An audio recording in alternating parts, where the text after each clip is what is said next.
모든 영광 우리 하나님께 올려드립니다. 감사합니다. 오늘 함께 은혜 나눌 말씀은 레위기서 말씀입니다. 11장 말씀 44절 45절 말씀입니다.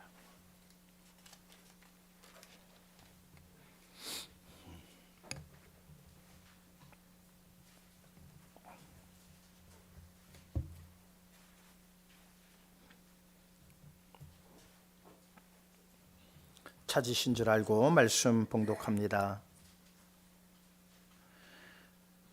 나는 여호와 너희의 하나님이라. 내가 거룩하니 너희도 몸을 구별하여 거룩하게 하고 땅에 기는 길 짐승으로 말미암아 스스로 더럽히지 말라.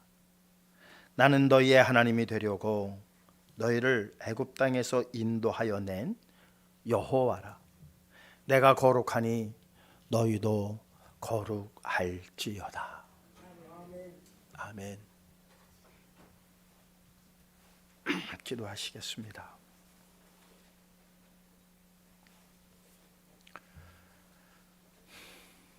세상에 돌아가는 모든 일들이 그 일들을 보고 하나님의 날이 가까이 왔음을 아는 것이 성도들의 시각이어야 되는 줄 믿습니다. 저희들 구별하셔서 자녀로 삼으셨사오니 자녀로 삼아주신 그 은혜로 말미암아 세상과 같은 눈으로 보지 않게 하시고 하나님의 자녀의 눈으로 세상을 바라보며 대할 수 있게 하여 주셔서 이 때가 어느 때인지 때를 분별할 수 있는 지혜가 저희에게 있게 하여 주시옵소서. 오늘도 하나님의 은혜를 사모하는 마음으로 모였습니다. 하나님, 저희의 소원대로 한없는 은혜 내려 주시옵시고 말씀 안에서 하나님을 분명히 알아갈 수 있는 복된 시간으로만 역사하여 주시옵소서. 장로님 구한 간절한 기도의 내용 모두 들으심을 감사드립니다. 낱낱이 이루어 주시옵소서. 주디스 찬양단 아버지 하나님, 이 찬양을 기뻐 받으심에 저희들 또한 감사드립니다. 저희의 마음에 뿐만이 아니라 이 남양주시 온 누리에도 이 아름다운 찬양이, 하나님을 영화롭게 하는 찬양이 울려 퍼지게 하여 주시옵소서. 마음에 슬픈 이들이 있습니다. 하나님 위로하여 주시옵시고 또한 육신의 병으로 인하여 고통받고 있는 이들도 있습니다. 안수안찰하여 주시옵소서. 시종을 통하여 홀로 영광받아 주시옵시기만을 원하올 때에 사랑 많으신 예수 그리스도의 이름으로 기도하옵나이다. 아멘.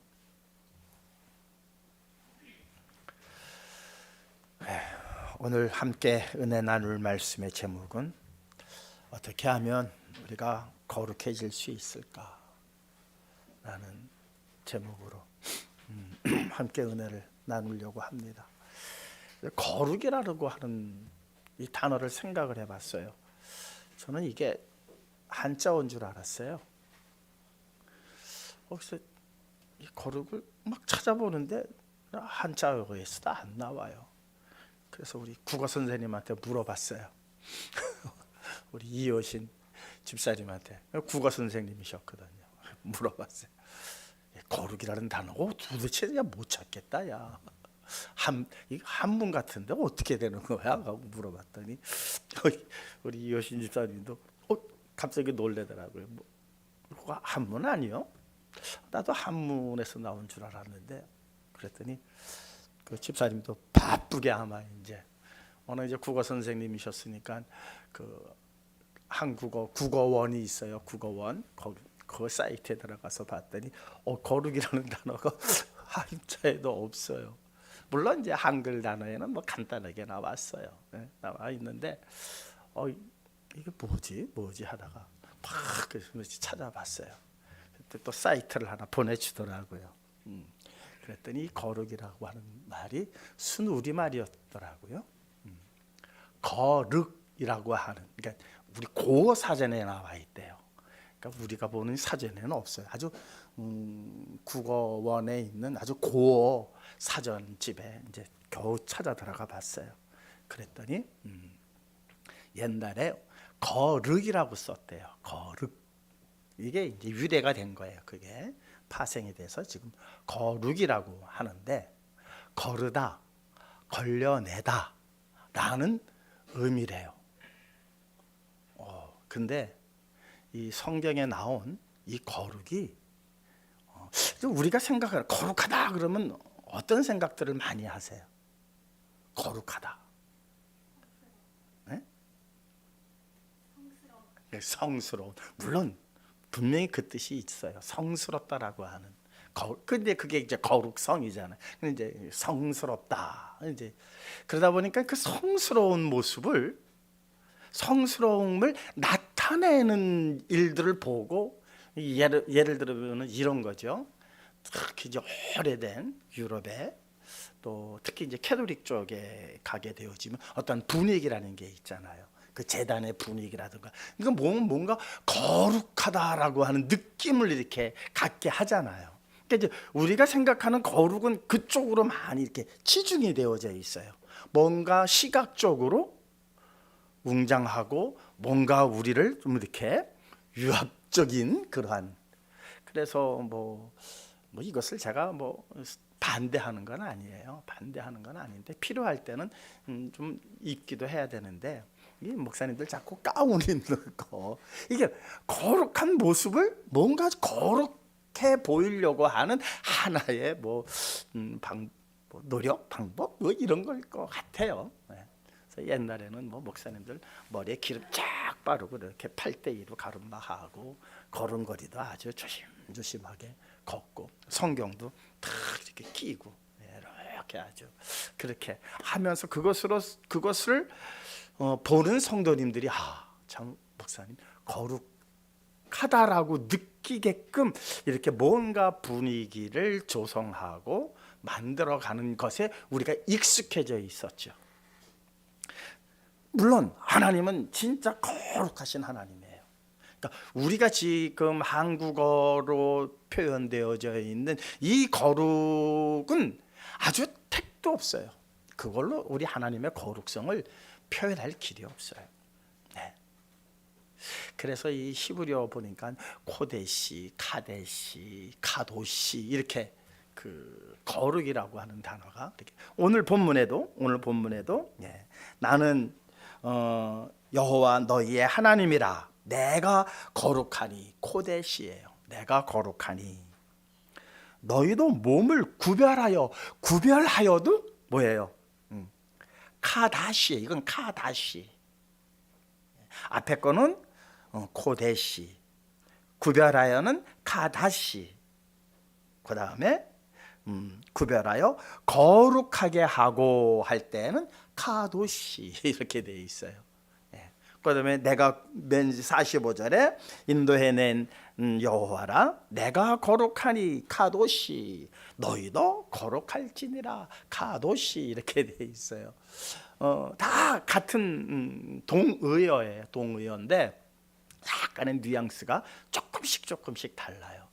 그런데 전체적 의미는 무엇을 이렇게 거룩하다라고 하는 단어에서 이 히브리어에서는 무엇을 이렇게 공통적으로 나타냈는가 봤더니 구별하다,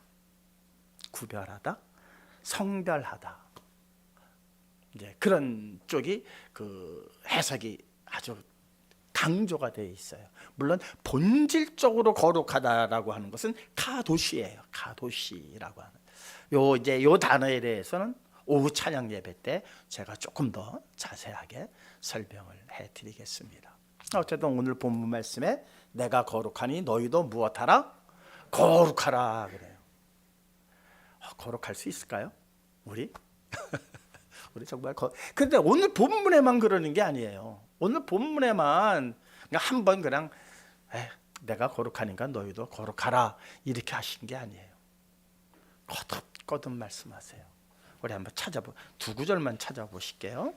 레위기 19장 2절입니다. 19장 2절에도, 그러니까 지금 11장에, 레위기 11장에도 그랬지만 19장 2절에도 이렇게 말씀하고 있습니다. 너희는 이스라엘 자손의 온 회중에게 말하여 이르라. 너희는 거룩하라. 이는 나 여호와 너희의 하나님이 거룩함이니라. 너희는 무엇하라? 거룩하라는 거예요. 거룩하라. 왜? 너희의 하나님이 거룩하기 때문이다. 신약에서도 이런 명령을 하세요. 베드로전서 1장 15절과 16절입니다. 오직 너희를 부르신 거룩한 이처럼 너희도 모든 행실에 거룩한 자가 되라. 기록되었으되 내가 거룩하니 너희도 거룩할지어다 하셨느니라.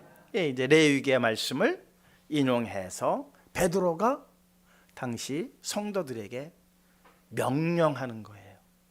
이거는 선택이 아니에요. 이거는 필수예요. 필수적으로 해도 되고 안 해도 되고, 어떤 사람은 그냥 거룩해져도 되고 나 거룩해져야지 하고 선택해도 되고 안 해도 되고가 아니라 필수예요. 꼭 해야 하는 거예요. 무엇? 거룩해지는 거. 거룩해질 수 있는 자신이 있으신 분 한번 손 들어보세요. 나 거룩해질, 오늘 말씀 듣고 은혜 받았어, 나 지금부터 거룩해질 거야. 자신 있으신 분 한번 손 들어보세요. 아무도 없어요. 저도 뭐 자신 없어요. 예. 뭐 목사님들 다 모아놓고 총회 때 물어봐도 손 드실 목사님 한 분도 없어요. 목사님이 한 분도 손도 못 드는데 장로님들이 손 드시겠어요? 장로님들이 손을 못 드는데 권사님들이 어떻게 손 들겠어요? 집사님들이 무슨 손을, 이 앞에 거룩해지라고 하는 이 명령 앞에 누가 손들 수가 있겠습니까?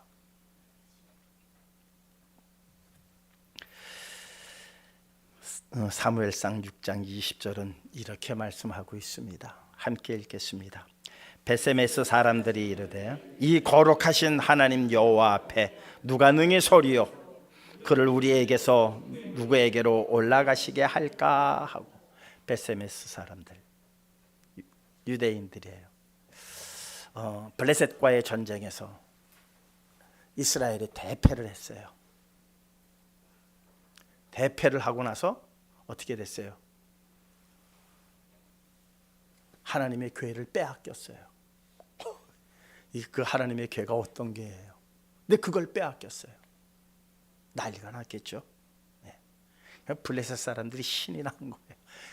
그래서 그 하나님의 교회를 어디다 갖다 놨냐 하면은 자기들이 섬기는 다곤 신이라고 있어요. 다곤 신전 앞에다 떡 갖다 놓은 거예요. 이겼다. 우리가 하나님을 이겼다. 그래서 그 다음 날 아침에 가 보니까 다곤 신생이 어떻게 하고 있어요? 여호와 교회 앞에 이렇게 머리 이렇게 엎드려져 있어요.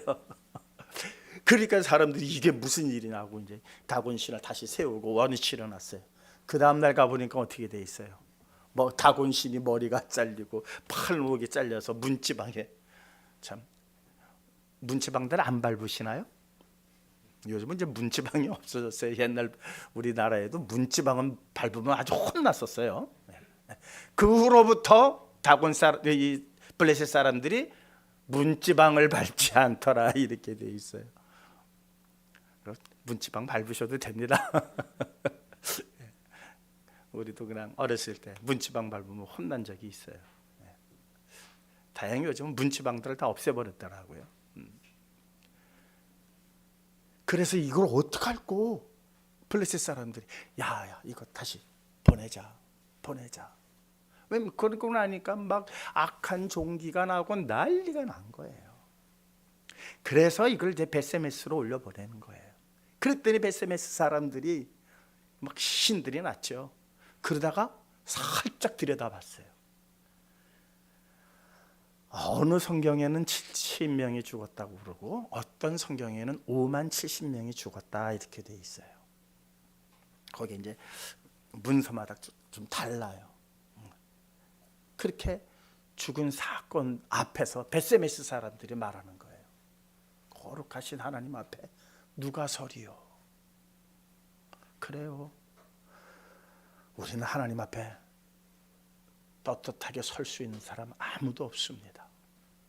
그렇다면 우리가 그 하나님 나라에 들어간다는 것은 이거는 뭐 불가능한 게 아닐까요? 거긴 누구만이 들어갈 수 있어요? 거룩한 자만이 들어갈 수 있는 곳이에요. 그런데 우리가 생각하는 그 거룩, 야, 이건 뭐 모습은, 모양은 어떻게 흉내 내볼 수는 있을 거예요. 모양은 거룩한 옷을 입고, 그러니까 그 거룩한 옷도 아니죠. 네. 그런데 누가 보기에 뭔가 이렇게 좀 남다른 가운이나 이런 걸 탁 입고 하면은 거룩해 보이기는 할런지는 몰라도 그 자체가 거룩할 수는 없는 거죠. 그런데 성경은 거듭해서 우리에게 하나님은 거룩하라. 내가 거룩하니 너희도 거룩하라. 그 거룩이 어떻게, 그러니까 도저히 불가능한 것, 이룰 수 없는 것을 명령하셨다면 이건 하나님 너무 무리하신 것 아닌가? 그런 생각이 왜 안 들겠어요? 저는 오래전에 그런 생각을 해봤어요. 이렇게 성경을 쭉 읽다가 그 구절이 딱 왔어요. 눈에 띄었는데 내가 거룩하니 너희도 거룩하라. 이게 한두 번 나오는 게 아니에요. 계속 나와요. 그 베드로, 오늘 읽은 베드로전서 1장에도 나온단 말이죠. 글쎄, 거룩해질 수 있을까 인간이? 왜? 제가 신학교에서 배운 것 뭐 이런 걸 총동원해도 우리는 거룩해질 수가 없어요. 인간 스스로는 거룩해질 길이 전혀 없어요. 그렇다면 하나님의 요구는, 하나님의 명령은 우리가 지킬 수도 없는 명령을 하셨다면 이건 하나님이 무리하신 것 아니냐, 이런 생각을 언뜻 한 적이 있었어요. 네. 그런데 놀랍게도 하나님께서 이 모든 걸 다 아시는 거예요.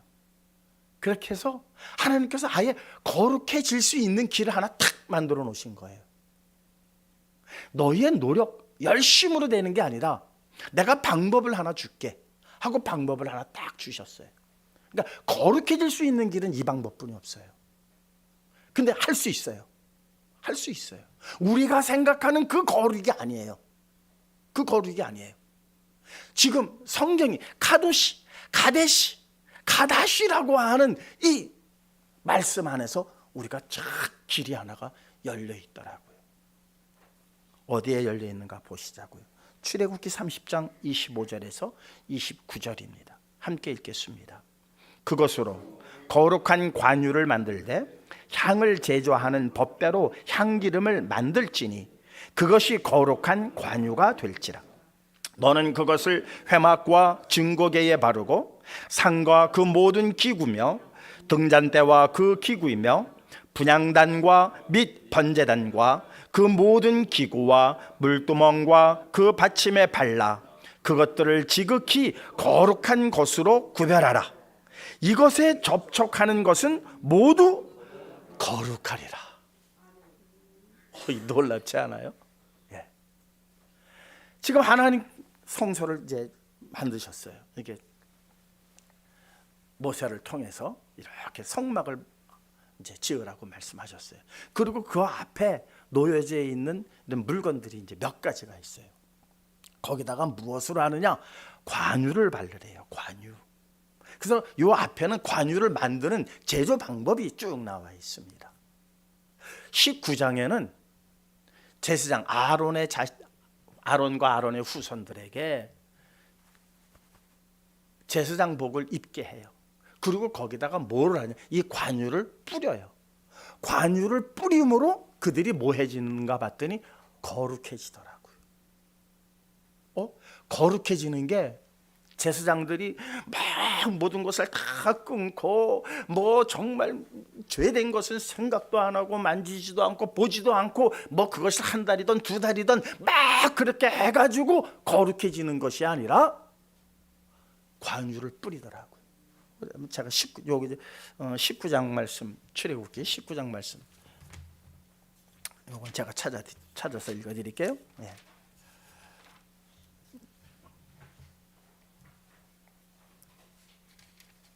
19장 29절인가요? 29장이군요. 29장 중요한 부분이니까는 제가 읽어드릴게요.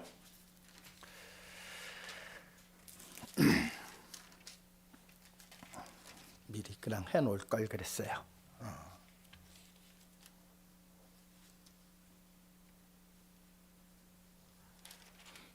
29장 보면은 이 신책 어디 갔냐? 20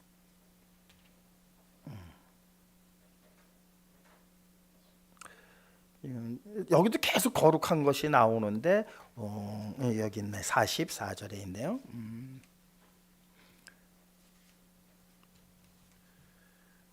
44절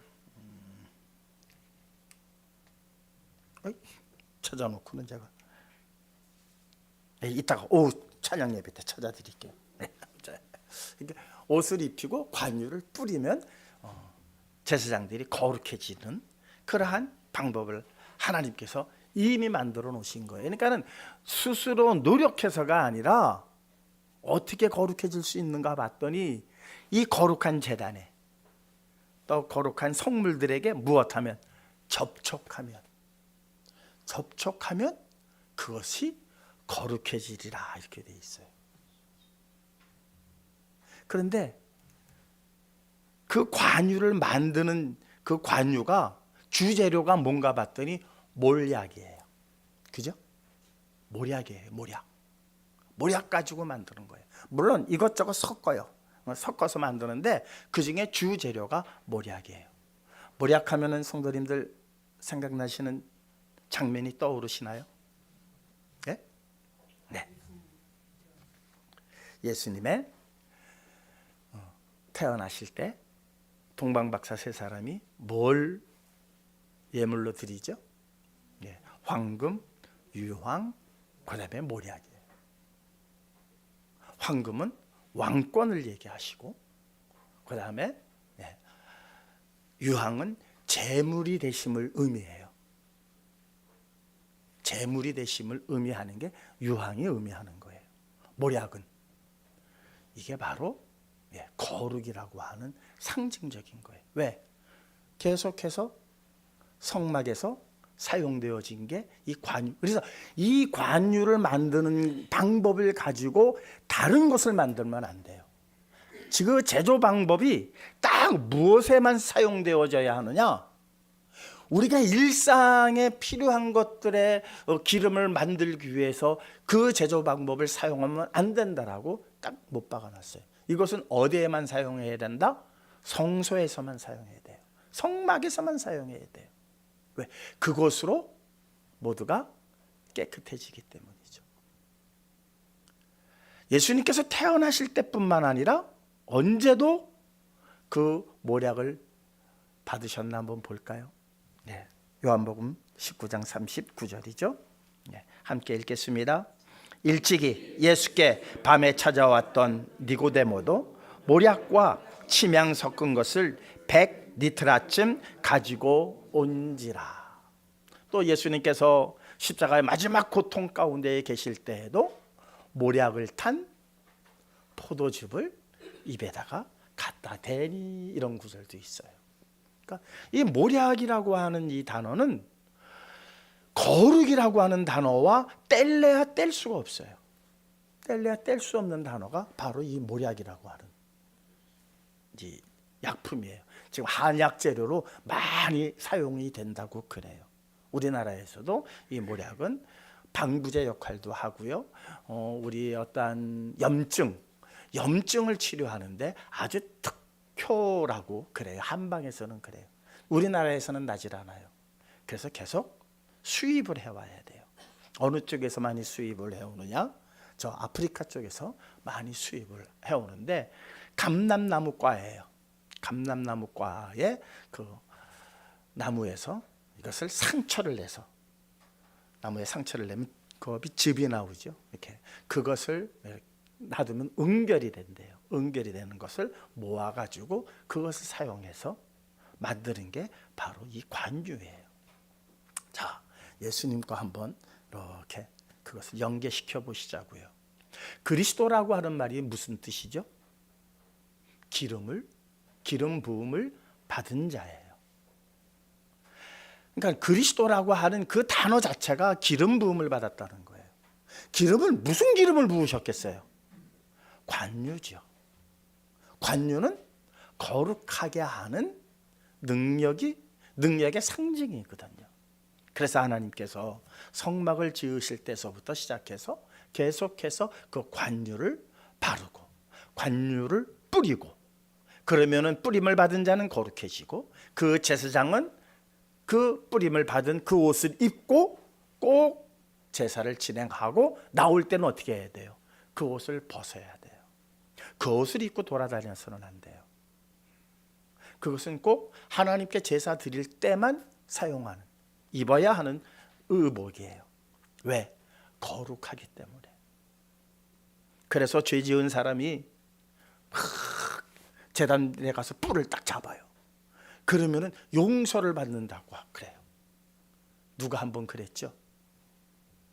예. 뭐 여러 사람이 그랬죠. 근데 그 다윗의 그 장군, 네. 이름이 갑자기 생각이 안 나요. 다윗의 그 장군 하나가 있어요. 그 장군이 이제 누구 때냐면은 솔로몬 때 이제 원래 아버지를 한때 약간 배신했었거든요. 요압 장군이. 네, 요압 장군이. 그래서 이제 솔로몬이 그를 처형하려고 할 때 성소에 들어가서 제단불을 잡아요. 그래도 끌어내서 그를 처형을 하는 내용이 이제 성경에 나와요. 이제 이건 상징이에요. 상징인데 무엇을 의미하느냐? 이렇게 접촉하면 무엇해지리라? 거룩해지리라. 그러니까는 내가 노력해서 거룩한 일을 노력해서 할 수 있다면은 이런 방법을 굳이 만드시지 않았겠죠. 도저히 방법이 없어요. 인간 스스로는 거룩해질 방법이 없단 말이죠. 그런데 그 하나님 나라에는 새 예루살렘 성에는, 계시록 21장에 나타나는 그 새 예루살렘 성에는 누구만이 들어가는가 봤더니 거룩한 자만이 들어가는데, 그렇다면은 하나님께서는 우리에게 명령하신 그 명령이 도저히 이루어지지 않을 것이라는 것을 뻔히 아시면서도 거룩해져라 하셨다면은 새 예루살렘 성을 만드실 이유가 있어요, 없어요? 없어요. 들어갈 자가 아무도 없는데 그걸 굳이 만드셔야 할 이유가 어디 있겠습니까? 그런데 하나님께서는 새 예루살렘 성을 만드셨어요. 새 하늘과 새 땅이라고 그래요. 이전 하늘은 없어졌다고 그래요. 그것을 이미 만들어 놓으셨어요. 만들어 놓으신 것은 들어갈 자가 있기 때문이라는 거죠. 그런데 도저히 거룩해질 수 있는 방법 우리 스스로에게는 없으니 하나님께서 직접 만드신 거예요. 그 방법을 만드신 거예요. 그게 바로 우리가 지난주에 말씀을 드렸던 것처럼 바로 뭐예요? 하나님께서 자신을 제물로 스스로 준비하신 거예요. 어디서? 모리아산에서. 그게 이삭을 제물로 드리는 그 사건에서 이미 하나님께서는 우리에게 알려주신 거예요. 아브라함이 말하죠. 하나님께서 자신을 희생양으로 준비하셨느니라 라고 이미 선포를 하고 들어가요. 이게 바로 성경의 놀라워. 그러니까 아브라함은 그것을 알고 얘기했을까? 아니면 성령의 감동을 통해서 그냥 한 말일까? 그냥 아들을 위로하기 위해서 한 말일까? 그거는 상관이 없어요. 성경은 우리에게 지금 오늘을 사는 우리에게 무엇을 얘기하고자 함인가를 우리는 봐야 되는 거예요. 그 당시에 아브라함의 마음의 상태라든가 아브라함이 깨달은 것이 어떠했는지에 대해서 우리는 감히 추정할 수가 없어요. 다만 아브라함은 그렇게 말을 했어요. 하나님께서 친히 자신을 제물로 준비하셨다라고 그렇게 말씀하고 있습니다. 그리고 나서 그것으로 우리가 거룩해질 수 있는 길을 열어놓으셨는데, 이것도 하나의 예표의 사건이에요. 예표의. 왜? 지금 그 성막이 없잖아요. 그러면 거룩해질 수 있는 길이 있어요, 없어요? 그 성막 자체가 없어졌는데 없어요. 지금 여기 기록되어져 있는 그 어느 것도 지금 하나도 우리가 있는 게 없어요. 예. 우리 출애굽기 여기에 기록되어져 있는 것, 출애굽기 30장입니다. 그것으로 거룩한 관유를 만들 때 향을 제조하는 법대로 향기름을 만들지니 그것이 거룩한 관유가 될지라. 너는 그것을 회막과 증거궤에 바르고 상과 그 모든 기구이며 등잔대와 그 기구이며 분향단과 및 번제단과 그 모든 기구와 물두멍과 그 받침에 발라. 여기 기록된 게 지금 하나도 없어요. 이거 찾겠다고 난리 쳤던 경우가 있었어요. 이거 찾아보자고. 그래서 뭐 일설에 의하면은 뭐 그 교회가 지금 어디에 있다, 누가 보관하고 있다 이런 거 있는데요. 그런 설에는 절대 우리가 속아서는 안 돼요. 하나님께서 감추신 걸 누가 찾겠어요?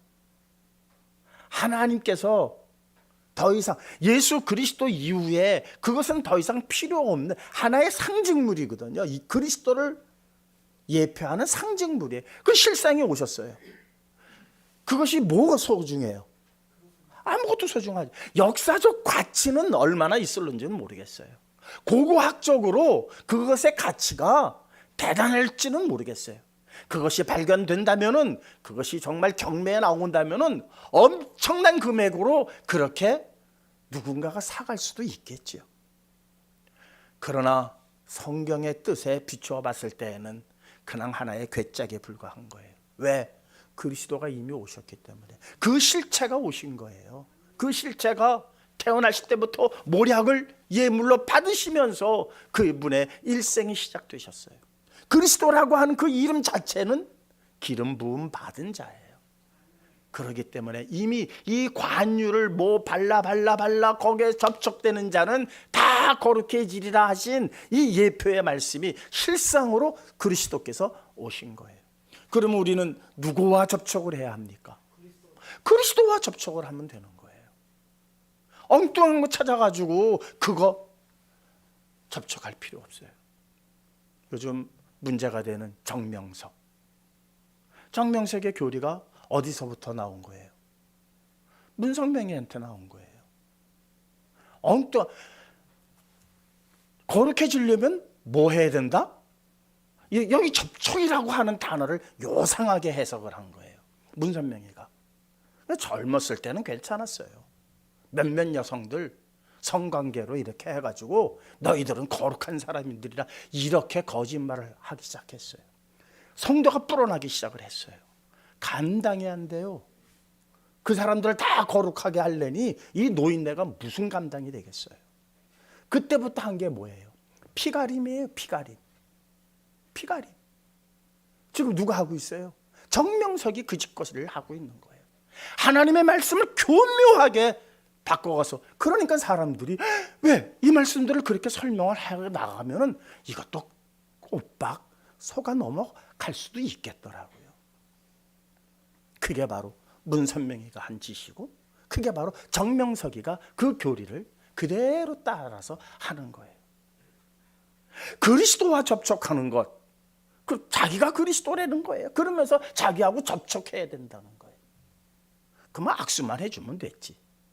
왜 이상한 짓거리로 그렇게 자기의 성욕을 채워가면서 그것을 교리로 만들어가는지, 이게 도대체 이거는 성경과는 전혀 상관이 없는 거예요.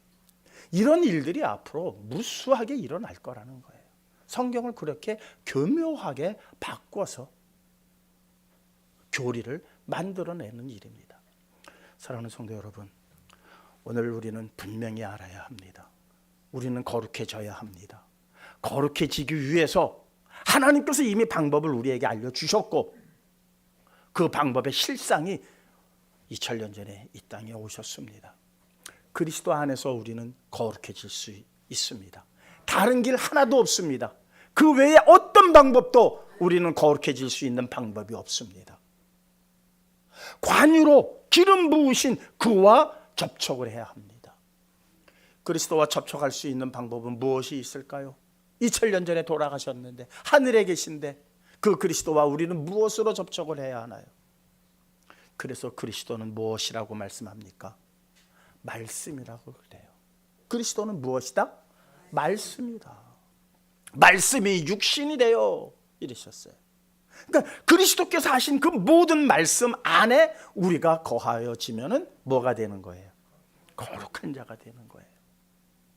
그리고 한숨 푹 쉬셔도 돼요. 휴, 살았다. 휴, 살았다. 그것조차도 생각하지 않고 우리가 지금까지 살아왔다면 이거 큰 실망이에요. 왜? 거룩해지려고 하는 노력 얼마나 하셨어요? 노력 안 하셨죠? 노력하신 분 있나요? 저 자신도 노력해 본 적이 없어요. 왜? 노력해도 안 되는 거 뻔히 아니까. 노력한다고 해서 거룩해질 수만 있다면 노력 안 할 사람이 어디 있어요? 노력 다 하지요. 그런데 성경은 이미 처음부터 그것은 노력해서 되는 게 아니라고 딱 못 박아놨어요. 그러니까 노력조차도 안 해요. 크리스찬들의 가장 문제점이 그거예요. 다른 종교들은 거룩해지려고 노력이라도 하는데 크리스찬들은 노력도 안 해요. 노력을 안 하는 이유는 답을 이미 알기 때문이에요. 정답이 아니라 정답 비슷한 것만 알아요. 이게 노력해서 되는 게 아니야. 그런데 그 안에 정답이 있어요. 그래도 우리는 거룩해져야 돼요. 우리는 거룩해지지 않으면 안 돼요. 그것이 바로 그리스도 안에서예요. 어디 안에서? 그리스도 안에서. 사랑하는 성도 여러분, 그래서 우리말 거룩이라고 하는 단어가 거룩, 거르다, 걸러내다예요. 그리스도 안에 있게 되어지면 우리의 죄가 어떻게 돼요? 걸러져요. 걸러지게 돼 있어요. 그리스도 앞에 서면은 뭐가 생각나요? 내 죄가 생각나고 내 죄가 드러나는 거예요. 드러난다는 것이 바로 걸러지는 거예요. 그렇잖아요. 체에다가 뭔가를 이렇게 걸러내면은 찌꺼기가 어떻게 돼요? 그 체에 걸러지죠. 그게 보이는 거예요. 보여짐으로 말미암아 그것은 남고 그 밑으로 순수한 것만 내려가는 것이 바로 우리가 일상생활에서도 하는 걸르는 거예요. 그것이 아주 작은 것을 걸러내기 위해서는 체의 밀도가 더 조밀해야 되겠죠. 그렇게 해서만이 깨끗한 것이 걸러지는 거예요. 그리스도만큼 촘촘한 게 없어요.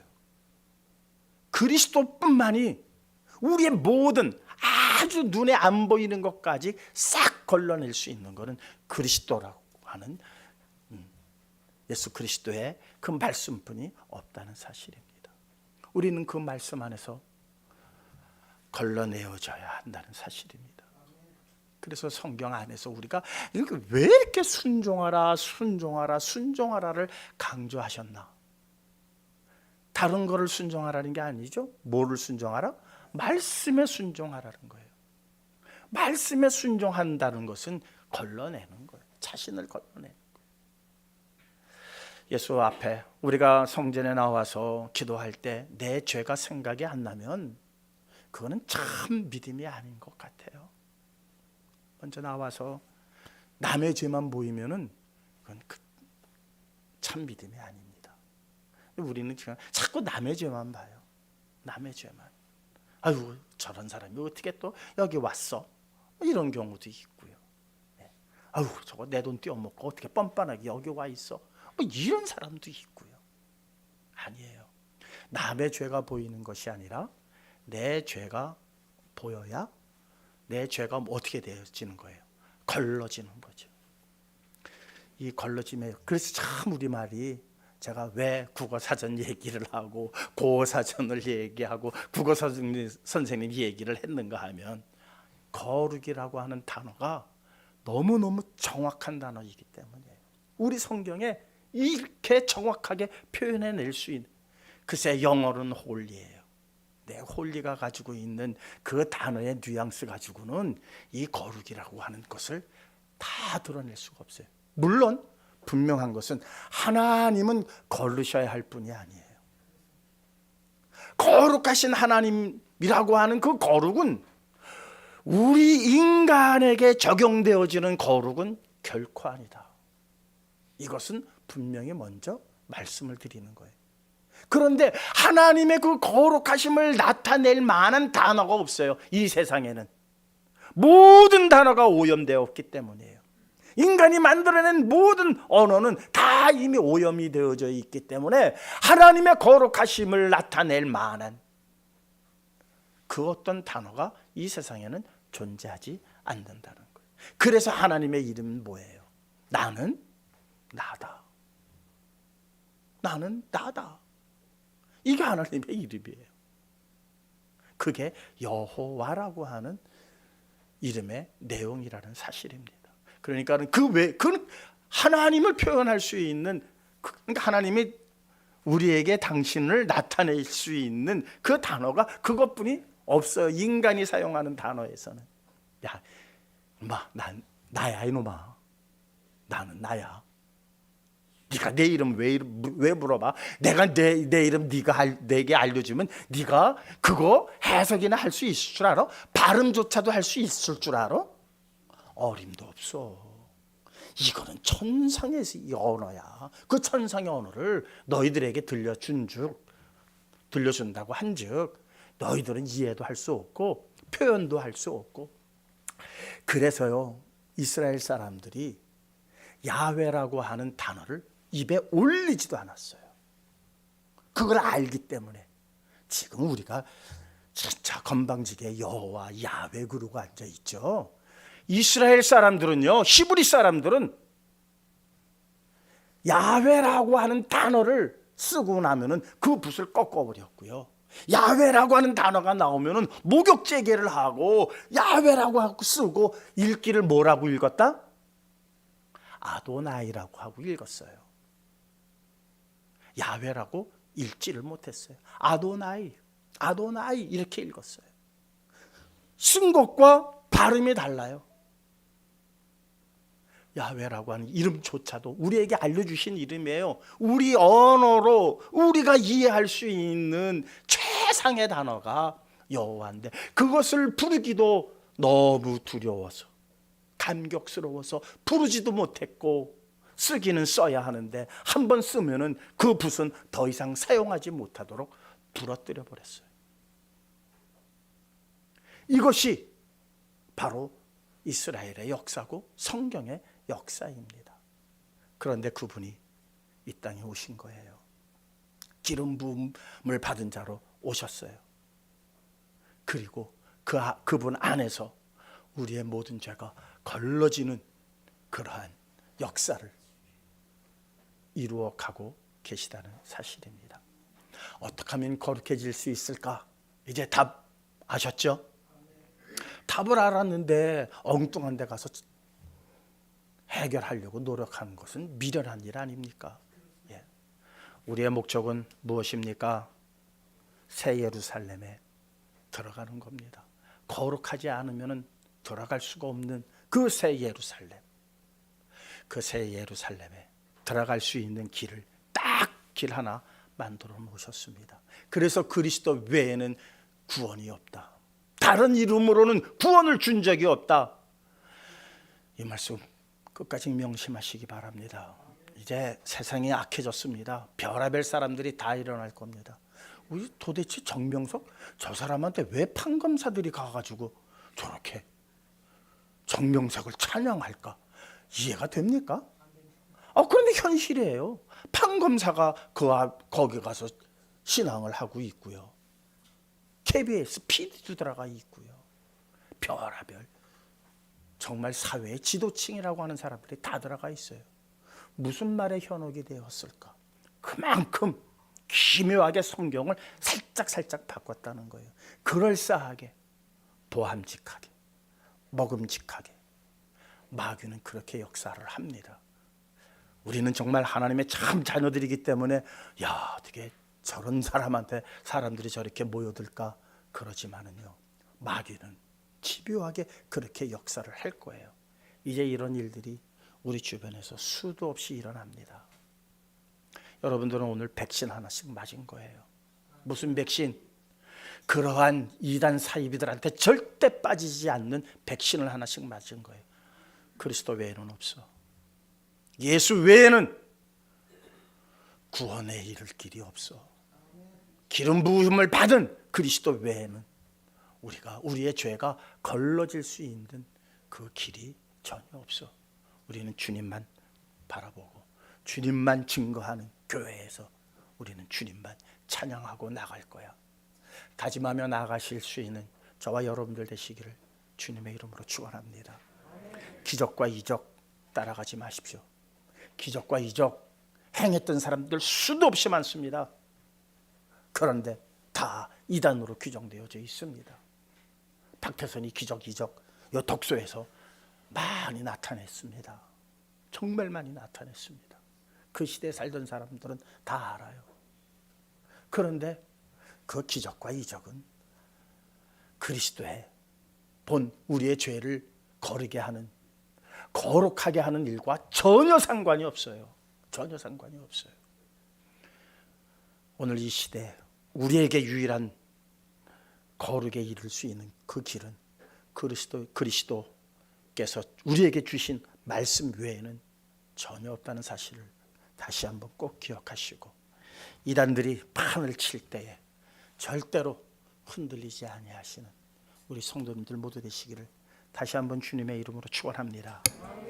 주신 바의 말씀 가슴에 새기는 간절한 기도 합심해서 하도록 하시겠습니다. 하나님 아버지 감사합니다. 정말 감사합니다. 우리는 우리의 힘으로 거룩함에 이룰 수 없음을 성경은 우리에게 일러 주었기 때문에 여태까지 거룩해지려고 하는 노력조차도 하지 않았던 잘못이 우리에게 있었습니다. 주님 불쌍히 여겨 주시옵시고 이제 거룩해질 수 있는 그 길을 말씀을 통해서 깨닫게 하여 주셨사오니 그리스도 안에서 저희의 죄가 걸러질 때까지 말씀 안에 순종하며 나아가는 우리 모두가 되게 하여 주시옵시기만을 원하며 기도합니다. 다른 방법은 없습니다. 다른 길은 없습니다. 말씀 안에서 우리의 죄가 걸러져야만 되겠습니다. 그래야만이 우리가 거룩해질 수 있사오며 거룩한 자만이 하나님 나라에 들어갈 수 있다라고 성경은 우리에게 분명히 일러주고 있습니다. 주님 정말 이 말씀만큼 우리가 거룩해지는 길에 쉬운 방법은 없습니다. 이 쉬운 길을 저희들을 위해서 만들어 주셨고 저희들을 위해서 십자가에 달려 돌아가셨음을 다시 한번 마음 깊이 새기며 어떠한 경우에도 잊혀지지 아니하도록 성령께서 날마다 도우시고 날마다 기억나게 하셔 아버지 하나님 앞에 영광을 올리며 나아갈 수 있는 우리 모두가 되게 하여 주시옵소서. 예수님의 이름